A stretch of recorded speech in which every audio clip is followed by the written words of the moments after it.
In this video, we'll talk about an approach to building a recommender system that's called collaborative filtering. The algorithm that we're going to talk about has a very interesting property that it does what is called feature learning. And by that I mean that this will be an algorithm that can start to learn for itself what features to use. Here was the data set that we had, and we had assumed that for each movie, someone had come and told us how romantic that movie was and how much action there was in that movie.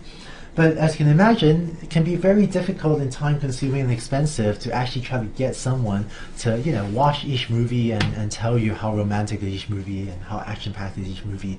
And often you want even more features than just these two. So where do you get these features from? So let's change the problem a bit and suppose that we have a data set where we do not know the values of these features. So we're given a data set of movies and of how the users rated them, but we have no idea how romantic each movie is, and we have no idea how action-packed each movie is. So I've replaced all of these things with question marks. But now let's make a slightly different assumption. Let's say that we've gone to each of our users, and each of our users has told us how much they like romantic movies and how much they like action-packed movies. So Alice has associated a parameter vector theta1, Bob theta2, Carol theta3, Dave theta4. And let's say that we ask our users, let's say Alice tells us that she really likes romantic movies, and so there's a 5 there, which is the multiplier associated with x1. And let's say Alice tells us she really doesn't like action movies, and so there's a 0 there. And Bob tells us something similar, so we have theta2 over here. Whereas Carol tells us that she really likes action movies, which is why there's a 5 there. That's the multiplier associated with x2. Remember, there's also x0 equals 1. Let's say that Carol tells us she doesn't like romantic movies, and so on. Similarly for Dave. So let's assume that somehow we can go to our users, and each user j just tells us what is the value of theta j for them. And so it basically specifies to us how much they like different types of movies. If we can get these parameters theta from our users, then it turns out that it becomes possible to try to infer what are the values of x1 and x2 for each movie. Let's look at an example. Let's look at movie 1.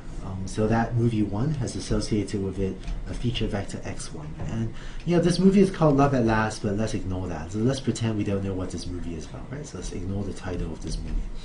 All we know is that Alice loved this movie, Bob loved this movie, Carol and Dave hated this movie. So what can we infer? Well, we know from the feature vectors that Alice and Bob love romantic movies because they told us that. There's the 5s here. Whereas Carol and Dave, we know that they hate romantic movies and that they love action movies. So, because those are the parameter vectors that users 3 and 4, Carol and Dave gave us.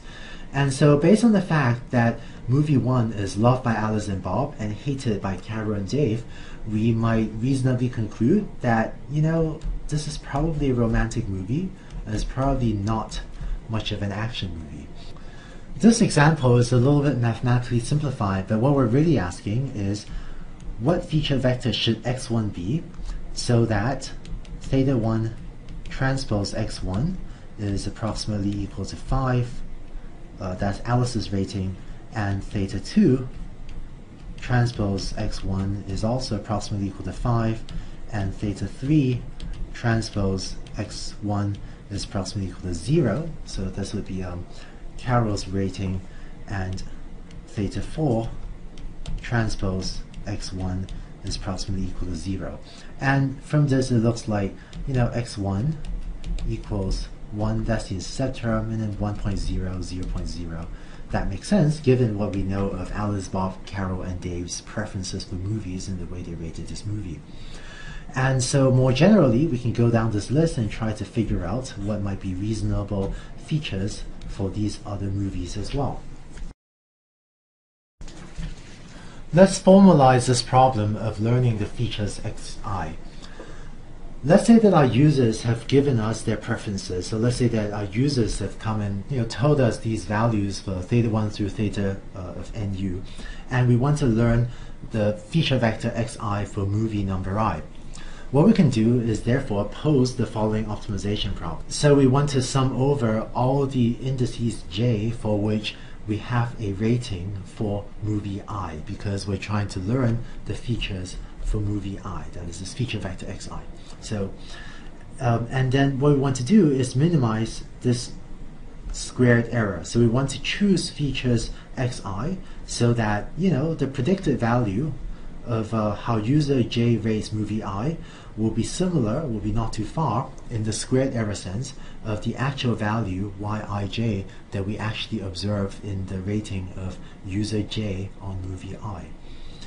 So just summarize what this term does is it tries to choose features xi so that for all the users j that have rated that movie, our algorithm also predicts a value for how that user would have rated that movie that is not too far in the squared error sense from the actual value that the user had rated that movie. So that's the squared error term, and as usual we can also add this sort of regularization term to prevent the features from becoming too big. So this is how we would learn the features for one specific movie. But what we want to do is learn all the features for all the movies, and so what I'm going to do is add this extra summation here. So I'm going to sum over all nm movies, n subscript n movies, and minimize this objective on top that sums over all movies. And if you do that, you end up with the following optimization problem. And if you minimize this, you have hopefully a reasonable set of features for all of your movies. So putting everything together, the algorithm we talked about in the previous video and the algorithm that we just talked about in this video. In the previous video, what we showed was that, you know, if you have a set of movie ratings, so if you have the data, the Rij's, and if you have the Yij's, right? So if you have the movie ratings, then given features for your different movies, we can learn these parameters theta. So if you knew the features, you can learn the parameters theta for your different users. And what we showed earlier in this video is that if your users are willing to give you parameters, then you can estimate features for the different movies. So this is kind of a chicken and egg problem, right? Which comes first? You know, do we want to, if we can get the thetas, we can learn the x's. If we have the x's, we can learn the thetas. And what you can do, and this actually works. What you can do is, in fact, randomly guess some value of the thetas. Now, based on your initial random guess for the thetas, you can then go ahead and use the procedure that we just talked about in order to learn features for your different movies. Now, given some initial set of features for your movies, you can then use, you know, this first method that we talked about in the previous video to try to get an even better estimate for your parameters theta. Now that you have a better setting of the parameters theta for your users, you can use that to maybe get an even better set of features, and so on. You can sort of keep iterating, going back and forth, and optimizing theta, x, and this actually works. And if you do this, this will actually cause your algorithm to converge to a reasonable set of features for your movies and a reasonable set of parameters for your different users. So this is a basic collaborative filtering algorithm. This isn't actually the final algorithm that we're going to use. In the next video, we're going to be able to improve on this algorithm and make it quite a bit more computationally efficient.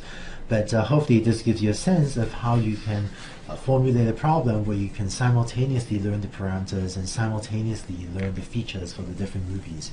And for this problem, for the recommender system problem, this is possible only because each user rates multiple movies, and hopefully each movie is rated by multiple users.